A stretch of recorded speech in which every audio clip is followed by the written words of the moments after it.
찬송가 327장 주님 주실 화평 주께만 돌립니다. 찬송가 327장입니다.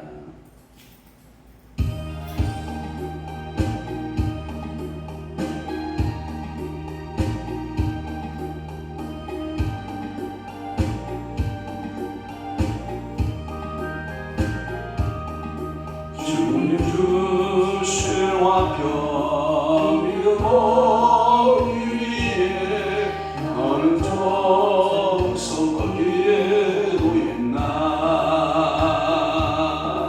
주의 죄난 앞에 모두가 취도 복을 받을 줄 생각나라.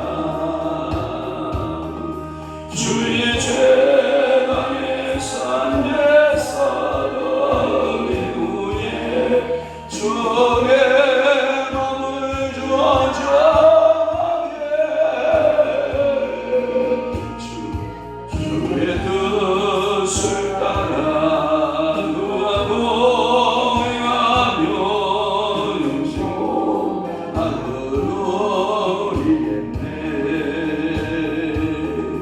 주의 밝은 빛에 항상 활동하며 선한 싸움을 힘쓰겠나.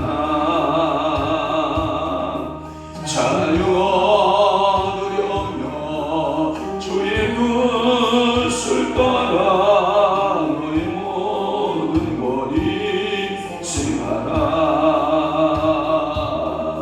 주의 죄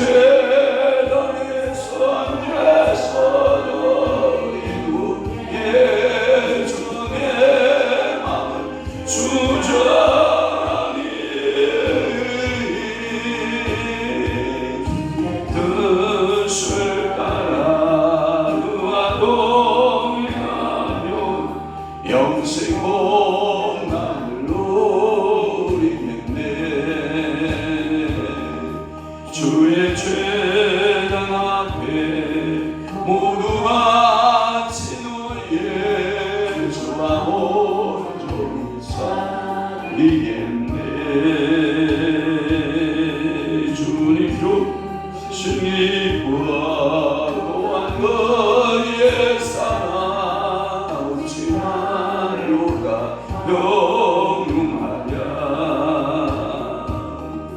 주의 죄단의 산에서 어린 후에 주의 맘을 주장하게.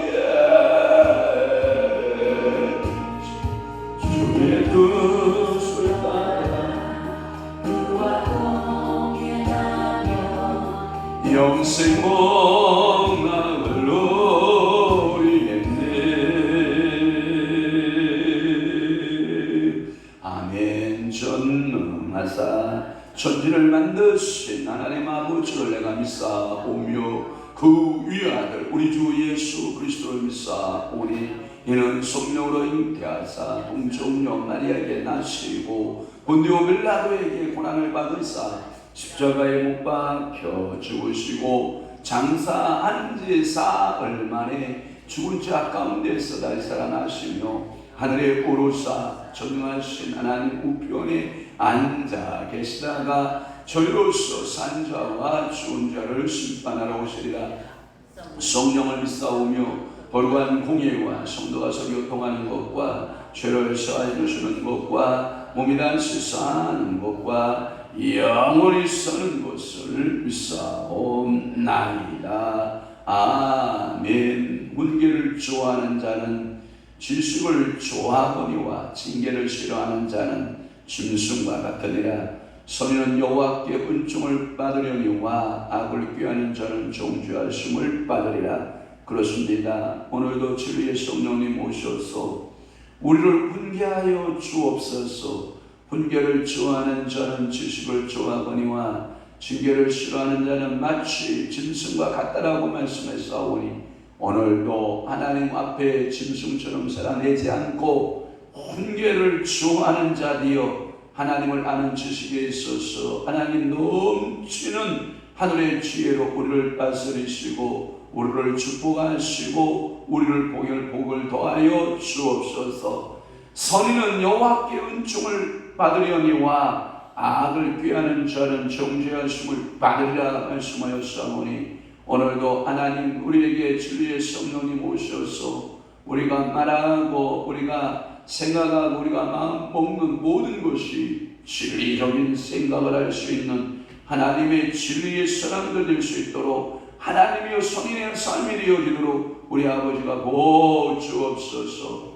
오늘도 사랑하는 귀한 성도들 어려움 만나는 귀한 성도들을 복을 더하시고 세임을 주시고 능력있게 하시고 담대하게 하시고 오늘도 하나님 믿음으로 승리하는 귀한 한날 되도록 우리 아버지가 축복하여 주옵소서. 저들의 부르짖는 모든 간구 소원마다 우리 하나님께서 하늘문 여시고 은혜 베풀어 주옵소서. 예수 그리스도의 이름으로 축복하며 기도하옵나이다. 아멘. 하나님의 말씀 묵독합니다. 다니엘서 9장 1절에서 2절 우리 한 목소리로 압독합니다. 9장 1절 시작. 메대 족속 아수에르의 아들 다리오가 갈대아 나라 왕으로 세움을 받던 저때 곧 그 통치 원년에 나 다니엘의 책을 통해 여호와께서 말씀으로 선지자 에레미야에게 알려주신 그 연수를 깨달았나니 곧 예루살렘의 황폐함이 70년 만에 그치리라 하신 것이니라. 아멘. 오늘 귀한 월요일 아침 새벽에 다니엘서 9장 1절에서 2절 말씀을 중심으로 해서 다니엘의 기도라고 하는 말씀으로 은혜를 받도록 합니다. 다니엘의 기도 첫 번째 시간으로 은혜를 받습니다. 이 다니엘서 9장을 자세히 이렇게 살펴보면 앞에서는 기도하고 회개할 걸 축복합니다. 기도하고 뭐하라? 회개하라. 기도하라. 회개하라. 라는 촉구를 해요. 그러면 기도하고 회개하면 우리 심령 상태가 어떻게 될 것 같아요? 깨끗해지죠. 깨끗해진 그 심령 상태에다가 70주에 대한 예언 또는 70일이라고도 말하고 70주라고도 말하는 이 예언들의 말씀이 떨어집니다. 은혜의 구조는 어떻게 되었냐면 내가 너에게 은혜를 줄 거야. 내가 너에게 은혜를 베풀 거야. 그런데 선지 조건이 있어. 그게 뭐냐? 회개해. 그러니까 기도하고 회개한 다음에 네 심령 상태가 깨끗해지면 나는 그 깨끗한 그 마음밭에 은혜를 부을 거야. 아멘 합시다. 그러니까 이게 하나님의 복음적 구조예요. 우상 숭배가 가득하고 도덕적으로 타락한 그곳에는 하나님께서는 은혜를 베풀지 않아요. 그러니까 하나님은 이 다니엘서 9장에 한 장만 구조를 이렇게 딱 떠들어봐도 뭐라고 말씀하냐면 회개하고 기도해라. 회개하며 기도하면 내가 새로운 예언의 말씀의 계시의 말씀을 깨우쳐 줄 거야 라고 하는 메시지가 담겨져 있어요. 그래서 이 다니엘서 제9장은 70주의 예언이라는 말씀도 하고 또는 이것을 다리오 원년이면 예수님이 오시기 전 한 538년 전이거든요. 이게 예를 들어 왕 이름으로 헷갈리면 안 돼요. 느부갓네살, 그 다음에 다리오까지는 바벨론 왕이에요. 이 바벨론 왕. 그 다음에 여러분들이 벨사살 왕 있죠? 벨사살 메데바사의 왕이고, 그 다음에 이제 고레스 나오죠. 고레스까지가 메데바사예요. 알았죠? 그걸 여러분들이 역사의 왕들의 이름의 숲속에서 잠기고 있으면 안 돼요. 그러니까 빨리 빠져나와야 됩니다.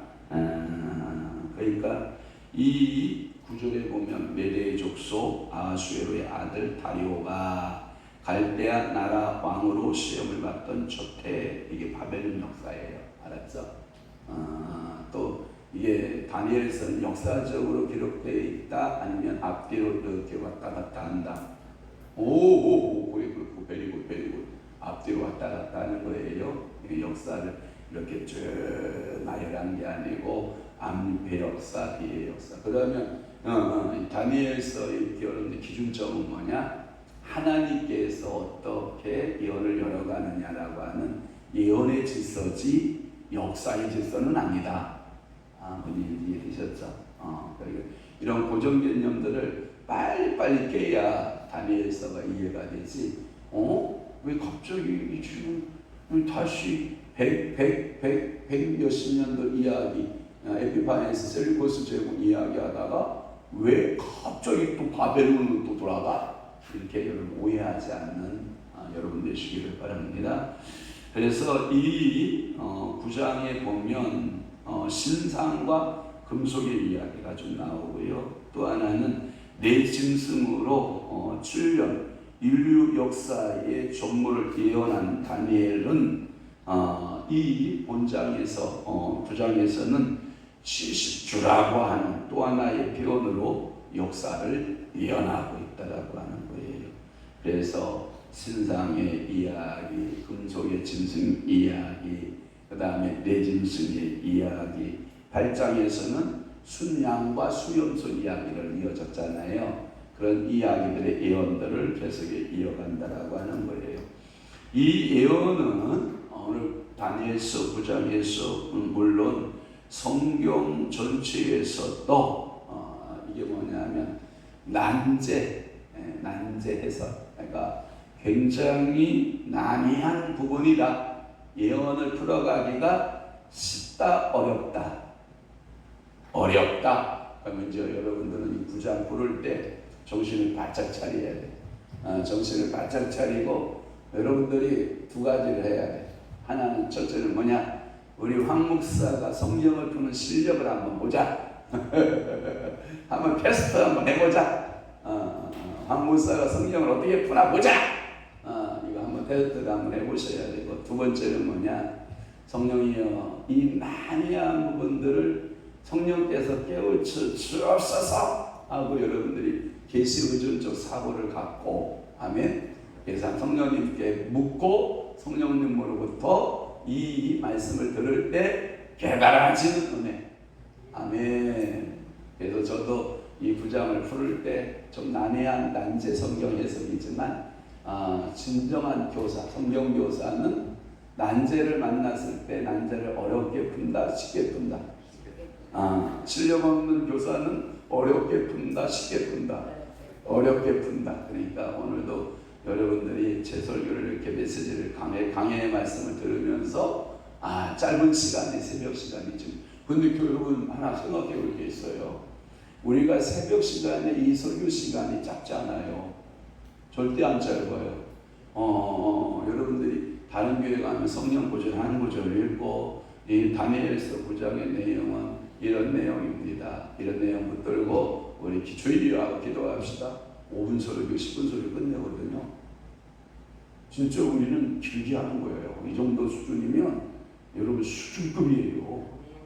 내가 자칭 내가 자화자찬하는 것 같아서 좀 미안하긴 한데, 그러니까 여러분들이 새벽 시간에 나와서 30분씩 이 성경 강의를 듣는다.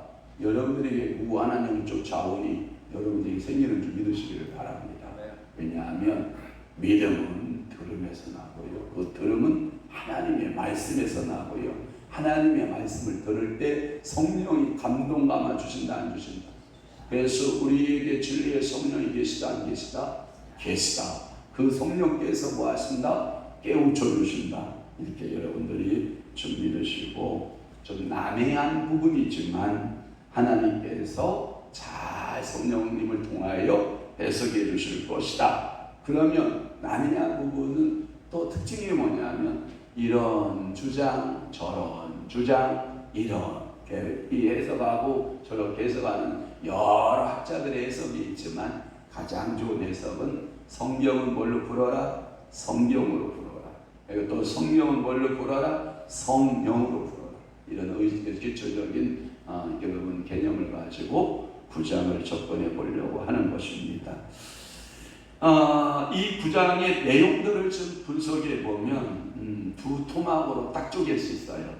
한 토막은 뭐냐면 1절에서 19절까지 한 토막을 쪼갤 수 있어요. 그게 뭐냐? 기도하는 다니엘이에요. 기도하는 다니엘은 아까 서론에 말했죠. 반드시 뭘 동반한다? 회개를 동반한다. 다시 한번 기도하고 항상 같이 따라오는 게 있어요. 기도하면 뭘 해야 된다? 오케이. 이게 기도와 회개의 부분이라고 볼 수 있고요. 또 하나는 20절에서부터 27절까지가 드디어 70주의 예언이 뭐냐? 70주의 예언을 어떻게 해석해야 되느냐? 이 70주의 예언 부분이라고 해요. 그래서 두 토막으로 이 다니엘서 9장은 쭉 두 개로 쪼갤 수가 있다. 한번 물어볼게요. 코끼리를 냉장고에 넣을 수 있다 없다? 없다. 살아서 넣을 수는 없다. 그러나 잡아서 냉장고에 들어간다 안 들어간다? 다 들어간다. 그러니까 여러분들이 이게 한 다니엘서를 여러분들이 통째로 이렇게 딱 들어가게 할 수는 없어요. 그러면 하는 방법은 뭐냐? 작은 이게 낱말과 그 다음에 절과 그 다음에 문단과 그 다음에 장과 이것을 다 나누다 보면 냉장고 들어간다 안 들어간다? 들어간다. 냉장고는 나고 코끼리는 하나님 말씀 도저히 치를 수 없는 이 메시지가 어느덧 새벽에 기도에 통해서 보니까 다 그 말씀이 내 안에 영으로 들어와 있더라 안 들어와 있더라? 들어와 있더라. 이것을 제가 기대하고 오늘도 말씀을 쪼개서 말씀을 분해해서 여러분들과 함께 나누고자 하는 것입니다. 이 본 다니엘의 기도는 성경에 나타난 여러 기도의 기도들이 있어요. 예를 들어서 아브라함의 종 엘멜렉이 하나님 앞에 기도하는 기도가 나와요. 그 다음에 모세가 기도하는 기도가 나오고 다윗의 기도가 나오고 히스기야의 기도도 나타나고 여러분들 야베스의 기도 알죠? 야베스가 기도했던 기도도 나오고 성령은 어떻게 보면 기도라고 하는 바늘귀를 쫙 꿰면 성령은 기도의 책이다 이렇게 말해도 과언이 아니거든요. 그런데 이 다니엘의 기도가 돋보이는 것은 뭐냐? 왜 다니엘의 기도가 그렇게 돋보이냐? 많은 기도들이 있지만 성경에 그 가장 뚜렷한 가장 독보적인 기도는 아이고 놀래라 제가 놀랐네. 가장 독보적인 기도는 예수님의 기도예요. 예수님이 우리에게 뭘 가르쳐줘요? 주기도를 가르쳐줘요. 그런데 조금 아쉬운 게 있어요. 예수님의 제자들이 예수께 기도를 가르쳐줄 때 요청할 때 세례 요한이라고 하는 선지자께서 세례 요한의 제자들에게 기도를 가르쳐 주었나이다. 그러니 선생님이요 우리에게도 기도를 가르쳐 주옵소서. 안타까운 게 뭐냐면 세례 요한의 기도문이 있어요 없어요? 찾았어요 못 찾아요? 성경에 못 찾았어요. 근데 추적은 해보는 거예요. 추적을 해보면 세례 요한의 기도는 메시아를 대망하는 기도였지 않았을까? 동의 안 해도 괜찮아. 이건 내 생각이니까. 예수 그리스도의 오심을 대망하는 기도. 그는 쉬어야 되고 예수 그리스도 와야 되고 예수 그리스도의 촉경 앞길을 준비하는 자로서의 기도자의 자세이지 않았을까? 그런데 왜 성경에는 땡땡 처리하고 왜 세례 요한의 기도를 기록하지 않냐고 땡땡 처리하고 예수님의 기도만 존재했는가? 저는 거기서 하나의 영적 힌트를 받는 거예요.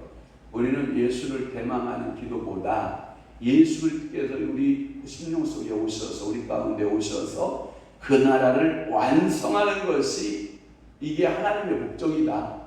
그러니까 세례 요한의 기도는 구약의 역사와 함께 끝이 나는 게 좋다. 그러니 구태여 세례 요한의 기도를 신약에다가 넣을 이유는 있다 없다? 없을 것이다. 이게 제 해석이에요. 그러니까 뭐 동의를 하든 뭐 안 하든 뭐 여러분들이 그냥 생각하셔 자유롭게. 여러분들이 기도하다 보면 왜 성령의 세례요한의 기도 안 넣으셨어요? 그러면 여러분 각자 성령이 가르쳐 주심이 있을 거예요. 땡땡땡 하는 걸 왜 하나님이 그렇게 하셨어요? 라는 것을 가르쳐 줬을 때 여러분들은 그냥 그 방식으로 믿으시면 돼. 잘못됐다 틀렸다가 아니에요. 그러니까 여러분들이 그렇게 믿음을 잡으시면 돼요. 그런데 성경에서 여러 기도의 하는 그 기도들을 찾아보면 단연코 이 다니엘의 기도도 그러한 기도에 빠짐이 없다. 그래서 학자들은 뭐라고 하냐면 다니엘의 이 기도는 위대한 기도. 그래서 여러분들이 다니엘 하면 생각나는 게 뭐냐? 지혜가 있는 사람, 총명의 영이 있는 사람, 하나님의 앞에 뜻을 정한 사람, 그리고 다니엘은 기도의 사람. 그래서 다니엘을 70 여러분들이 그래 다니엘을 가리켜서 우리는 21기도회 다니엘이 그래서 이 기도하는 사람으로 우리에게 각인되고 있는 이유도 뭐 때문이다? 다니엘의 기도 때문이다 라고 하는 것을 여러분들이 기억하시길 바랍니다. 이러한 기도들은 예스라가 에스라 9장 속에 기도했던 에스라의 기도가 있고요. 또 하나 에스라 기도회가 또 있어요. 그래서 우리 그 한국의 에스라 기도운동본부 그건 에스라서 9장을 이야기한 거예요. 그러니까 에스라가 하나님 앞에 기도했던 거.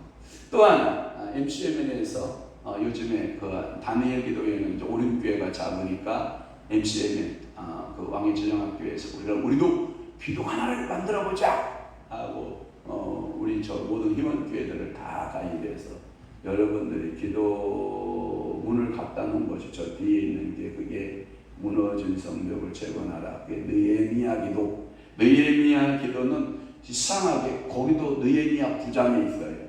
다니엘 기도도 다니엘 9장에 있고 에스라 기도도 어디에 있고 9장에 있고 느헤미야의 기도도 느헤미야 9장에 있어요. 그러니까 여러분들은 9장같이 기도해야 돼요. 다니엘 9장처럼 또는 느헤미야 9장처럼 에스라 몇 장처럼 9장처럼 그러니까 여러분들은 오늘도 9장처럼 뭐하기? 아이고 잘한다. 선언하다 끝나갔다 오늘 또 별로 못 나갈 것 같은데 아무튼 9장의 기도를 잘해라. 그러면 하나님이 여러분들의 영적 심령 상태를 어떠하게 하신다? 깨끗하게 하신다. 정결하게 하신다 라고 하는 거예요. 그러면 이 예언은 그냥 갑자기 번뜩 나온 예언이 아니에요. 이 예언은 앞에 에레미야 아니죠? 에레미야 선지자가 나오는데 이 에레미야의 선지자는 얼마나 강직한 예언자였냐면 환난, 핍박, 곤고함, 결혼을 하지 못하게 함, 여러 가지 극악의 상태 속에서도 굽히지 않았던 오직 한 가지 사상. 바벨론에게 두 손 드세요. 그리고 순수하게 벌을 받으세요. 항거도 하지 마십시오. 여러분 그 바벨론이 쳐들어오면 그냥 두 손 드세요. 그리고 다 끌려가세요. 그리고 뭐만을 기다리세요? 70년만 지나가는 때만 기다리세요. 70년이 지나가면 봐봐요. 바벨론 시대가 지나가고 이 메덱바사의 시대, 메덱바사의 그 끝판왕이었던 고레스의 시대가 올 겁니다. 이 바벨론 나라가 멸망할 것입니다. 그리고 신흥 나라가 도래할 것입니다. 메덱바사의 고레스라고 하는 왕이 등극하면 그 70년의 때가 딱 차면 이 원래 이 다니엘이 하나님의 계시적 사건을 뭐에서 깨닫게 되냐면 책에서 깨달아요. 책에서 깨달았다는 말이 2절에 나와요. 한번 볼까요? 자, 곧 그의 통치원에 다니엘의 책을 통해 여호와께서 말씀으로 선지자 예레미야에게 알려주신 그 연수를 깨달아. 그러면 다니엘은 예레미야서를 자주 읽었다 아니면 대충 읽었다? 자주 읽었다. 예레미야 예언을 70년이라고 한 그 예언을 자기 심령 속에 가득 채우고 있었던 주님, 우리의 눈물이 나이다. 우리는 사자굴 속에 들어가도 괜찮습니다. 우리는 풀목불 속에 들어가도 괜찮습니다. 우리에게 환상이 열려지고 남과 베어지고 숙명서 현상이 나타나고 숙명의 역사가 나타나고 여러 가지 꿈의 이야기를 주시는데 주님, 이러한 모든 꿈은 하나님의 디자인한 70년이 지나면, 하나님께서 70년이 지나면 하나님은 그 사랑을 누구에게? 이스라엘에게, 누구에게? 예루살렘에 회복된다고 했사오니 그 예루살렘의 회복의 의미를 우리 민족이 깨닫게 하옵소서 하고 하나님 앞에 기도했던 사람들, 그 70년의 의미를 뭐를 통해서 깨달았다고요? 책을 통해서 깨달았다. 그 책은 그럼 무슨 책이냐? 예레미야, 작은 의미는 예레미야서를 통해서 깨달았다. 또 조금 크게 하면 하나님께서 주신 성경 말씀을 통해서 우리 깨달아지는 것이다. 그러니까 오늘 이 자리에서 제가 새벽 시간에 주저리 지금 떠들고 있는 것은 황영환 목사의 사상을 떠들고 있는 거예요. 말씀을 지금 떠들고 있는 거예요. 그러면 오늘도 여러분들이 이 황 목사의 설교를 들으면서 황 목사님이 지금 이 입에서 나오는 책의 말씀이 풀어질 때 여러분들의 마음이 뭐하고 깨달아진 뜨거움이 있고 이 말씀들이 새롭게 그런 말씀이었구나. 그런데 내가 읽을 때는 몰랐는데 우리 목사님이 몇 마디 새벽에 주저리거리니까 갑자기 영안이 쫙 열려지고 오늘 본문이 쫙 열려지고 말씀이 쫙 열려지고 그래서 여러분들은 매일매일 여러분들이 새벽에 와서 눈뜨기 훈련하는 거 아니에요. 제가 위에 저 친구 5 친구가 있어요. 저것들이 언제 눈 뜨나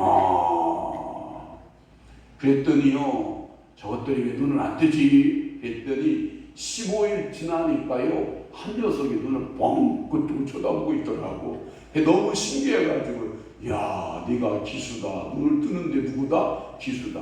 그래서 야, 네가 제일 먼저 떴구나. 그 다음에 몇 번 올라가 봤더니 한 녀석이 눈을 뻥 뜨고 쳐다보고 있더라고요. 내가 2번째구나. 그래서 제가 또 며칠 지나가서 또 보니까 이 녀석이 또 한 녀석이 눈을 뻥 뜨고 있고 너도 3번째 떴구나. 그러니까 여기서 말씀을 들을 때 누가 제일 먼저 뜰는지 그 다음에 눈을 뜰는지는 모르지만 아무튼 눈은 어떻게 해야 돼요? 말씀으로 열려줘야 돼요. 그러니까 하나님의 말씀이 감겨져 있으면 돼요? 열려져야 돼요. 열려져야 돼요. 이게 영안이 열려지는 거예요.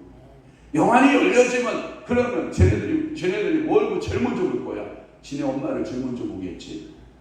지 꼬라지를 못 보겠지. 그런데 지 엄마를 보고 그리고 자기 동료를 보겠지. 같이 누워있는 그 친구들을 같이 이렇게 보겠지. 그러니까 서로 보고 서로 사랑하고 서로 격려하고 이렇게 서로를 바라보는 그런 은혜가 있는 거잖아요. 그래서 여러분들이 이 다니엘의 기도의 동기는 책에 있었다, 성경에 있었다라고 하는 것이고요. 즉 그가 예레미야의 예언을 읽는 중 역사가 일어난다. 역사는 언제 일어난다?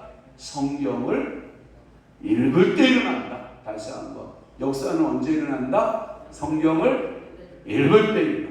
그러니까 눈 밝을 때 성령이라는 말이 맞아요. 어저께 우리 청년들 만났는데 제가 그랬어요.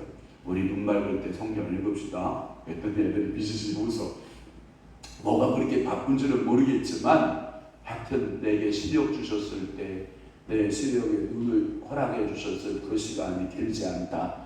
눈 밝을 때 우리 성경 좀 읽어보자. 그랬더니 빛이 웃는 의미가 그렇게 바쁜데 성경을 읽으라는 말이 많으니까 약간 비꼬는 프로 나를 쳐다보길래 야 임마 너 사는 거 금방이야. 너 인생 내가 지금 안경을 몇 개 쓰고 있는지 아냐? 자 안경, 자 평상시 안경, 책 보는 안경, 또 컴퓨터 하는 안경, 공천 고글 안경, 공찰 때요 이거요 하도 비싼 안경을 해먹어가지고 제가 가서 안경점의 사장님한테 하도 안경을 해먹어서 미안한데 사장님 안경 자주 맞춰요. 사장님 밥벌이가 될 텐데 그래서 내가 미안하긴 한데 이제는 공을 두드려 맞아도 안 깨지는 안경을 좀 해주세요. 그랬더니 이건요 플라스틱 가운데 초강력 플라스틱 안경이라 아무리 공하고 헤딩을 하든 뭘 점프를 하든 안 깨지니까 걱정 마시고 공짜.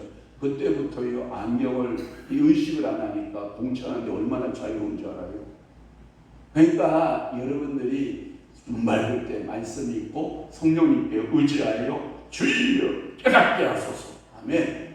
그래서 이스라엘의 포로가 70년을 끝난다는 것을 그제서야 한 거야. 예레미야. 뭐 읽을 때 알았다? 성경 읽을 때 알았다. 천하의 다니엘도 하나님의 말씀을 통해서 깨달은 거야. 그럼 여러분 다니엘보다 나은 것 같아? 다니엘보다 못한 것 같아? 제가 아무리 다니엘 1장에서부터 다니엘의 성격을 연구해 보니까 다니엘 1장을 아무리 연구를 해봐도 저는 다니엘 발벗고 쫓아가도 못 쫓아가겠더구만. 그런데 다니엘보다 한 가지 나은 점이 있더구만. 그게 뭐냐? 구약의 다니엘은 계시적 사건을 깨달을 때 성령이 오셨다가 깨달음을 떠나. 근데 우리는 뭐하냐? 성령님께서 우리 안에 내주하셔서 늘 함께 동행하셔. 그거 하나는 다니엘보다 나을 수 있더구만. 그럼 우리 행위에서 나온 거예요? 하나님의 은혜면에서 나온 거예요? 은혜니까 자랑할 수 있어, 또 자랑할 수 없어? 자랑할 수 없는 거지. 왜? 하나님이 일방적 은혜를 부어준 거니까. 그러니까 오늘도 그 좋은 은혜를 내 안에 계신 성령님과 늘 동행하면서 기도하고 하나님의 말씀이 깨달아지고. 그런데 이 주석에 보니까 이렇게 말하고 있어요. 다니엘이 하나님 말씀을 깨달을 때 하나님 앞에 대충 깨달았다는 말이 아니고 아주 심도 깊은 영적으로 깊은 메시지를 깨달았다 이렇게 되어 있습니다. 여러분 얕은 물가에서 노는 것도 있고요, 깊은 물에서 노는 것이 있어. 눈도 0.2로 뜨는 사람이 있고 눈도 1.5로 뜨는 사람이 있고, 저 몽골에 가니까 몽골 사람들의 이 눈 시력 체킹이요 하도 먼 데만 바라보고 푸른 초종 이런 것을 바라보고 살아가지고요, 여러분들 그들의 눈은요 2.0, 2.5가 돼요. 여러분 눈하고 달라요. 우리는 맨날 이상한 것만 들여다보고 이러고 가까운 것만 들여다보고 있어요. 여러분들은요 한데 있는 걸 보지 못하는 눈을 가지고 있는데, 그 광활한 대지에서 멀리를 바라보고 양떼를 보고 이 말떼를 보고 이 낙타 뭐 이런 것을 보고 있는 이 몽골인의 눈에는요 우리 눈하고 같다 다르다. 그러니까 여러분 몸도 훈련하기 나누니까, 그러니까 오늘도 여러분들의 몸이 건강 훈련하시기를 바라고, 그러니까 심도 깊게 공부해. 그러니까 여러분들이 다니엘서 9장을 보는 여기 앉아있는 모든 성도들이 똑같이 본다, 다 다르게 본다. 다 다르게 본다. 왜 그러냐? 영안이 열린 영적 시력이 다 뭐하기 때문이다? 다르기 때문이다. 그래서 그의 기도는 70년 포로기의 원인인 이스라엘의 죄가 있어요. 그 이스라엘의 죄를 3절부터요 하는 태도를 보세요. 금식합니다. 배우려 있습니다. 죄를 덮었습니다. 하나님께 간구하는데 이 3절부터 14절까지 그 기도를 시작을 하는 거예요. 오늘도 여러분 내가 죄 짓지 않았는데 왜 나 또 얘기하라고 하냐고? 아니에요. 공동체예요. 형제의 죄악은 내 죄악이고 내 모든 공동체의 죄악은 내가 범한 죄악과 같아서 이 다니엘처럼 하나님 내가 범죄하였나이다. 하나님이여 내가 잘못하였나이다. 하나님의 말씀을 버렸나이다. 그리고 우상을 숭배하였나이다. 그리고 도덕적으로 타락하였나이다. 하나님 뜻대로 살지 못하였나이다. 아무도 아멘 안 해. 혼자 나도 그만하려. 시간도 됐고, 그러니까 여러분들 오늘 마지막으로 회복하는 하나님의 기도의 용사들이 되시기를 주님으로 축복합니다. 기도하겠습니다. 좋으신 아버지 하나님, 오늘도 다니엘서 9장의 서론적 메시지를 풀었나이다. 왜 하나님께서는 다니엘에게 기도를 시켰는지, 왜 하나님께서는 다니엘에게 이사야의 예레미야의 책을 주셔서 깨닫게 해주셨는지, 또 왜 다니엘은 그토록 목숨을 걸고 기도했는지, 그러한 사건들의 이유에 대하여 말씀을 sam구하였나이다. 사랑하는 귀한 주의 성도들이 이 말씀들을 가슴에 새기고 다니엘처럼 우리도 기도를 시작하는 아름다운 거룩한 역사들이 저들의 삶 가운데 펼쳐지게 하옵소서. 오늘도 주님 앞에 감사의 예물 드리는 우리 박재호 권사님, 주님 지켜주시고 불꽃 같은 눈동자로 주님께서 지켜주시고 보호하시고, 늘 자녀 손손들을 위하여 기도하는 모든 기도 들으시고 온수막이 사단들 세력들은 일시적으로 떠나가게 하시고, 평강의 그 가정 속에 우리 하나님께서 성령으로 기름 부어 충만케 하셔서 평안한 자녀들 가정들 이대로 우리 아버지 축복하시고 자녀들에게 물권의 역사들이 나타나게 하여 주옵시고, 예수 잘 믿는 축복의 은혜도 허락하여 주옵소서. 사랑하는 김선수 목사님, 주님 앞에 감사의 예물 드리오니 이 여종을 주님이 사로잡으시고 이 여종의 입술을 사로잡으시고 그의 발걸음을 축복하시고 오가는 모든 그 발걸음마다 축복의 발걸음 되게 하시고 영적으로 안정되게 하시고 믿음의 역사가 나타나게 하여 주옵소서. 이제는 우리 주 예수 그리스도의 은혜와 하나님 아버지의 극진하신 사랑하심과 성령님의 감화 교통 내 주위로 역사 충만하심, 오늘 남은 때에 다니엘처럼 기도하며 믿음으로 간구하여 부르짖어 하나님 앞에 사랑되기로 각오하고 결심하는 사랑하는 귀한 성도의 심령 위에와 교회 위에 이제부터 영원토록 함께 있을지어다. 아멘.